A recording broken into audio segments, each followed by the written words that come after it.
All right, division properties of exponents. I wouldn't write down this blue stuff here, but I want to tie into what we did yesterday. Yesterday we said if you have an exponent to an exponent, you always do multiplication with those exponents. And if you have something with an exponent times the same base with an exponent, so a multiplication thing, you add the exponents. We looked at how you always did one power lower or one step lower with the exponents. We're going to do the same thing here for these division properties. That if you look at an exponent divided by, same base to a power, that's going to be a division problem, so division. And you always do one step lower, you subtract the exponents. That's a way that you can help remember it, that when it's divided, you're going to subtract the exponents. And I would write the second part, the division subtraction, if you want to. But then if you have a subtraction problem, if you would have like a 5 to the 6th minus a 5 squared, well, there is no step below that. So you can't simplify that and say it's 5 to the 4th or 5 to the 3rd or something like along those lines. So this first part, I can't really erase that, I see, but we could keep that down. Here's really kind of the key. I'm going to write it in red for dramatic emphasis. It looks similar to yesterday. If you have the base to a power, so b to the m, divided by b, the same base, to the n, that's going to equal b to the m minus n power. We can subtract those.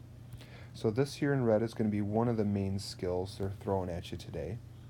The other one they want to show you is going to be if you have a over b, a fraction, in parentheses, and that is to the m power. Similar to yesterday when we had this with multiplication, that exponent applied to everything inside the parentheses, and the same will be true today. That would end up being a to the m divided by b to the m. So these are the two real properties that you're going to see showing up over and over and over as we go through and do a bunch of practice questions. So let me erase that a second and slide the page up at least a little. And let's do some of these. So if we have a 5 to the 6th over 5 squared, that's going to be this first one here, this first box that we had. And we take and we subtract the exponents. So most people won't write this intermediate step. I just want to do it for dramatic emphasis. But that becomes a 5 to the 6th minus 2, or a 5 to the 4th. If that totally doesn't make sense, I want to show it at least one time here. That numerator, we really have 5 times itself 6 times. So I'm going to write 5 times 5 with 6 5s. And then we have that over 5 squared, which is just 5 times 5. When we're multiplying like this, you can cancel something in the numerator with the same thing in the denominator. So we could say those two cancel. We could say these two cancel. So that just leaves us with 5 times 5 times 5 times 5, or 5 to the 4th, which is what we had. So that's kind of why it works. Maybe that helps get rid of some of the smoke and mirrors. This next one, all right, if we do that, that's going to give me a 3 to the 3 minus 5, which, ooh, that's a 3 to the negative 2. Well, 3 to the negative 2, we can't write it that way and have it be simplified. But if you think back to that first section, we could say, well, that's the same as this over 1. When you have a negative exponent, we change where it is in the fraction. So this is going to end up being 1 over 3 squared. Or we could do a final answer, 1 over 9. I suppose we could up here say this is going to be 625. Do that as well. And as far as why does that work? Well, 3 to the 3rd, if we were to go back to the beginning problem, is that. 3 to the 5th is 5 3s down below. We could cancel those two, cancel those two, cancel those two. It just leaves me with a 3 squared, or a 9, or a 3 times 3 in the denominator. All right. Our next one. I actually think it's a little nicer once we get down here with just the letters. So don't let the letters freak you out. I think it's a nice change of pace. First thing I'm going to do is get rid of those parentheses down below. So I'm going to just rewrite my top, x to the 4th over y to the 8th. Then you have to say, well, what does the 5 apply to down below? Well, it applies to both because of the parentheses. So I have an x to the 5th and a y to the 5th. Okay, now here's where the way I do it in my head is a little different than what I showed you up above. But the technical way is this. All right, we have an x in the numerator denominator, so that's going to be x to the 4 minus 5. So 4 minus 5 is a negative 1. And then we have a y to the 8th over y to the 5th. So that gives me a y to the 8 minus 5, or y to the 3rd. Okay. Now, we're not quite done yet because we have that negative exponent. Negative exponent is going to take and move it to the other part of the fraction. It means the reciprocal. So I have a y to the 3rd over a x to the 1st, or just an x. So our final answer is going to look like this. But like I started to say, I don't look at it that way. Here's how I do it, and I'd encourage you to start doing the same. When I look at my x's, I know I have 4 of them up here, I have 5 of them down there. And in my head, I know that x's can cancel just like the 3's do up here. So I say to myself, well, we're going to get a whole bunch of canceling here. What's going to be left? Well, when these 4 cancel with 4 of these, I'm left with just one x, and it's going to be down below. So I have just an x down here. And then I do the same for the y's. And I have 8 up above, 5 down below. So this 5 is going to cancel with 5 of these. So I'll have 3 left in the numerator. So y to the 3rd in the numerator.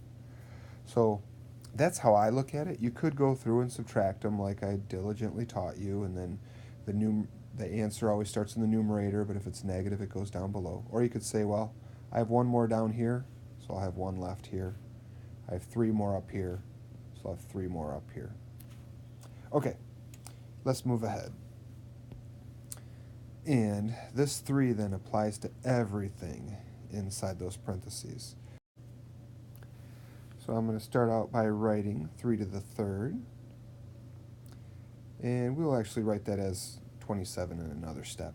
Then I have this x to the 4th to the 3rd. So if you think back to yesterday, if we have an exponent to an exponent, and we multiply, we do one step lower. So that becomes an x to the 4 times 3, or x to the 12th. Then going down below, I have a 5 to the 3rd. And then I have a y to the 1st, I'd look at it. So y to the 1st to the 3rd. So we multiply the 1 and the 3, we get a y to the 3rd. And then a z squared to the 3rd. So I multiply the 2 and the 3, gives me a z to the 6th. And we can simplify it just with those first couple numbers, the 3 to the 3rd and 5 to the 3rd. So 3 to the 3rd is 27, x to the 12th, over 125, y to the 3rd, z to the 6th. And then we just have to ask ourselves, can we reduce the 27 and 125? And I don't think so. So, because we can't reduce those numbers, and we don't have a single variable showing up more than once, we don't have an x here and down below, or a y up in the top also. So then we're done. Okay, scientific notation. What you can see there on the screen is really just me trying to show you steps in 2 problems.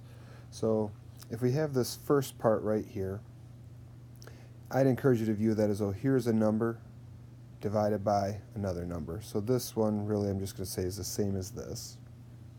And then one way to go through and do it is say, all right, so I have my 2 divided by 5. So 2 divided by 5 is going to be 0.4.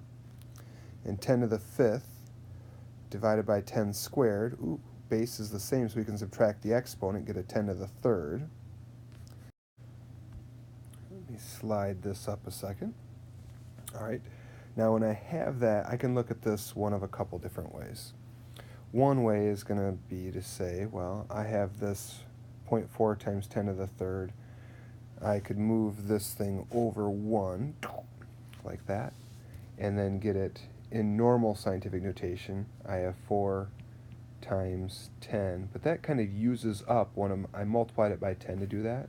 So now I just have a 4 times 10 to the 2nd. So I could look at it that way. The other way I could look at it is though it's 0.4 times 1,000, which is my 10 to the third, which gives me 400. So that would be kind of how you could go through and do this in your head if you wanted to. The other way, and that I would probably just recommend, if you get a problem like this, if you use that EE key on your calculator, just punch it in, it'll give you the answer. You know, you'll get this 400 right there. And the EE, remember, does times 10 and the exponent thing, and tells the calculator that it's all one number.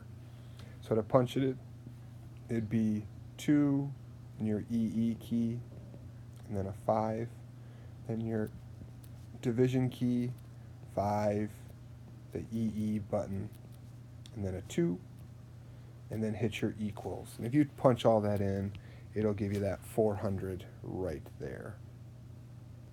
You can try it if you want.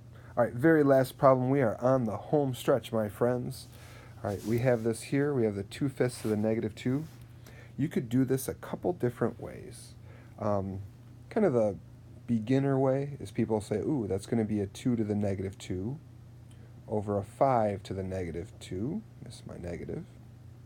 And now you say, ooh, that negative, that has to flip that down below. And the -2 up there, down below, has to flip that up above. So I get a 5 squared over a 2 to the +2. So I get a 25 over 4.